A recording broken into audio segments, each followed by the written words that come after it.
Welcome to this week's edition of the Weekly Remix. I'm Avery. And I'm Asma.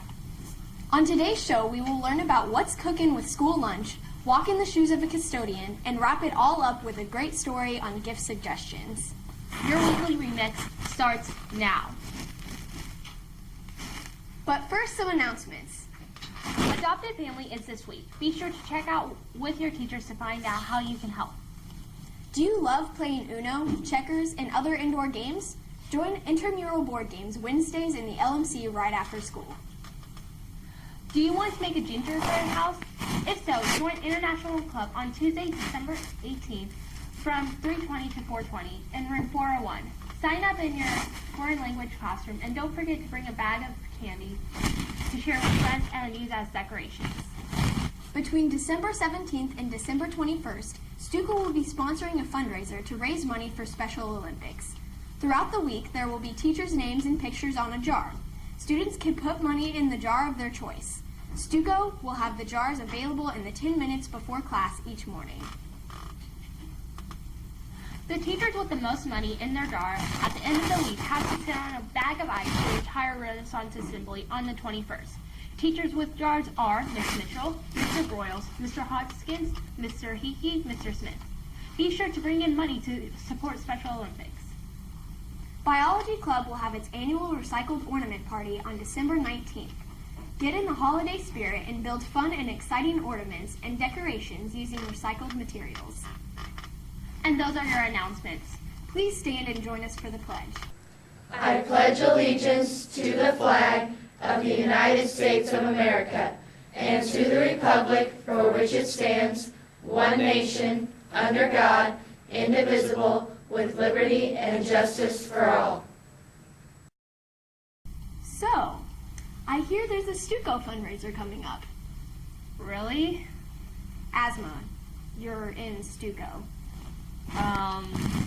Let's go over to Desiree and Ashley for more information.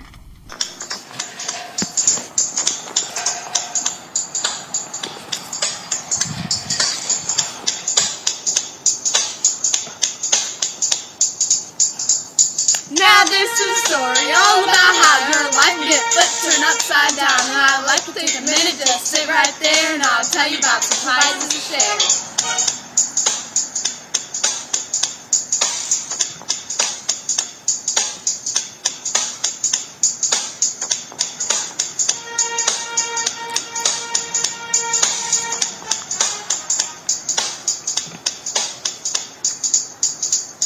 In Liberty Mo, born and raised in the classroom where I spend most of my days, doing some fundraising for our school, joining the fun, won't that be cool? Find a Stuco member to buy a raffle. Once you see the prizes, you'll be baffled. Raffles are $1, you can buy a bunch for school passengers or a lunch. Word. So I can win 20 tacos if I win the raffle? That sounds like a dream come true. Yeah, sure. But speaking of food, have you ever wondered why your lunch is what it is? No, I just eat it. Oh, well, for those who actually care what you're eating, I care what I eat once it hits my stomach. Tacos. Anyway, let's go over to Samira and Soliana for their story on nutrition and school diet.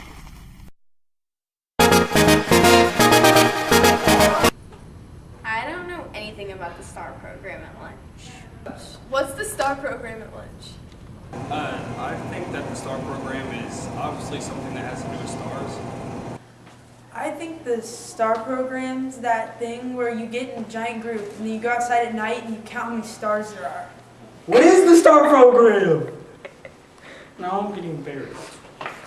When you get hit with a whole hand. The what? The 5-star what program? Is that something to do with?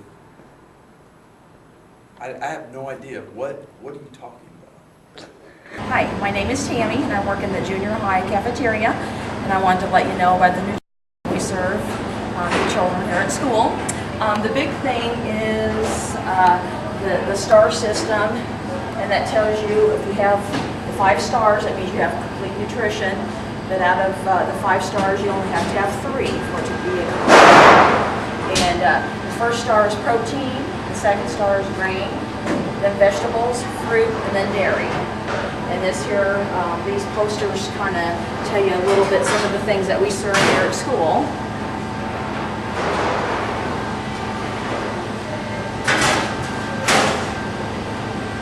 Paint everything that is served at this station. You know about the greens and more. You can get any food from any station, and this is also included in your meal. So, and it's a salad with your vegetables and some fruit.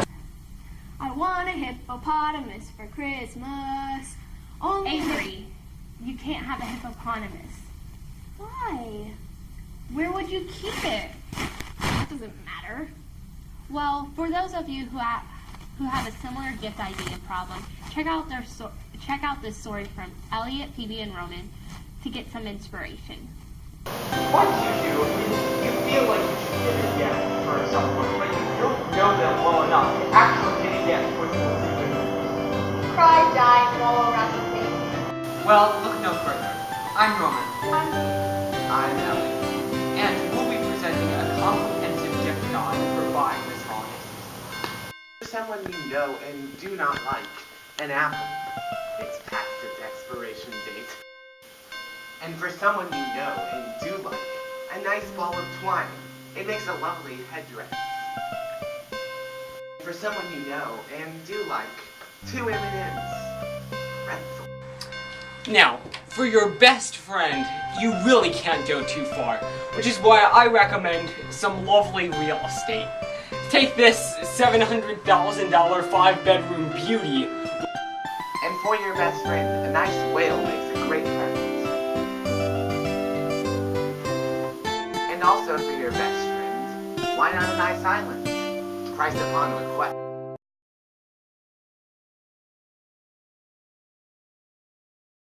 Opportunity to sign up and audition for Misha District Choir.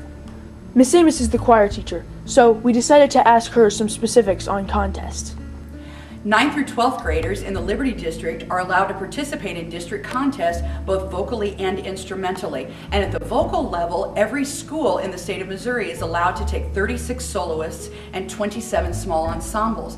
Because we have so many kids in the Liberty District who want to sing, we have to have our own sing-off before contest to determine which kids get to go. So the kids, the 9th graders, are meeting with me twice a week on either their solo or their ensemble in order to prepare, and we will have our sing-off the 14th and 15th of January, and that will determine which kids are eligible then to proceed on to the district contest level.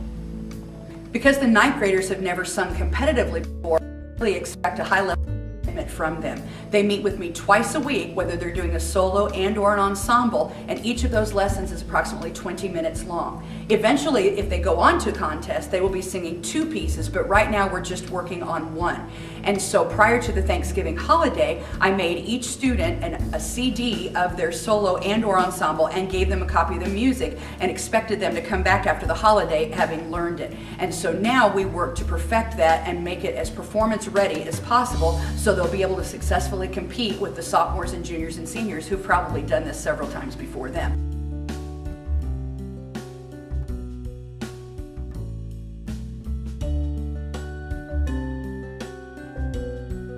I am signed up for a solo and an ensemble. I'm going to Liberty High School next year, and my solo is called Early One Morning.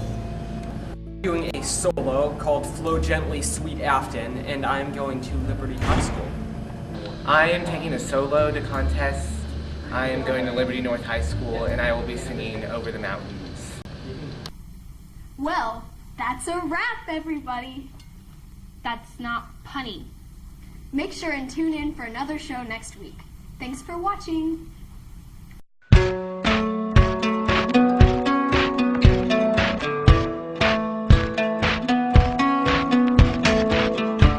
Welcome to this week's Sports Report. I'm Katie. And I'm Taylor. Tuesday night, the Lady Eagles JV basketball team was back in action in the Kearney tournament versus Liberty High School. The girls fought hard but could not get things going against Liberty's pressure defense. Our next game is Saturday against either Fort Osage or Kearney High School. The girls are now 1-1 in the season. The 8th grade girls A team beat Platte County on Monday 33-14 in the semifinals of the Kearney tournament. The Legends will play for the championship on Tuesday at 5:15 p.m. against Kearney. Liberty girls varsity basketball won their game on November 30th, 66-34 over Seneca, and on December 1st they won their game 58-20 over McDonald County, and are the 2012 Mustang Classic champions.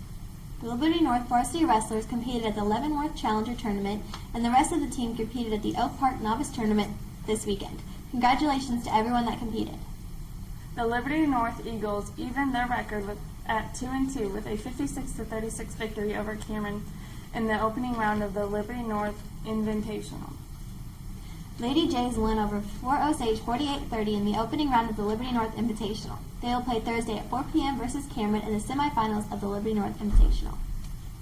The Lady Eagles freshman basketball team fell hard to the Lady Pirates in Platte County last night. The Eagles play at St. Therese Academy on Wednesday. The A game starts at 6 and the B game follows. The Liberty North's men's basketball team is 1-2 after dropping a road game to Rockhurst on Friday night and bouncing back to pick up a win on Sunday night in Columbia, Missouri in the Norm Stewart Classic. The Eagles have no time to rest as they are excited to host the first Liberty North Invitational. The junior varsity Eagles picked up their first win of the season against Troy on Sunday. With the victory, the JV Eagles are now 1-2 this year. The athlete of the week is Sydney Oldfield. She's a varsity player on the Liberty basketball team. Let's go over to Sydney to see what it's like to be on varsity.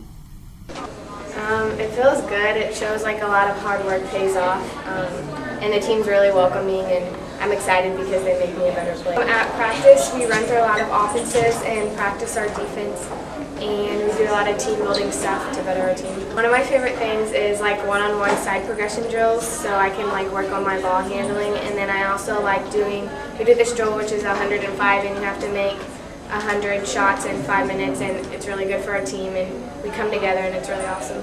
I feel the season's going really well, and I think that we can be very, very good this year. We have a lot of talent and we're working really hard, and we have great coaches, so I'm excited. And that's your weekly sports report. See you next time.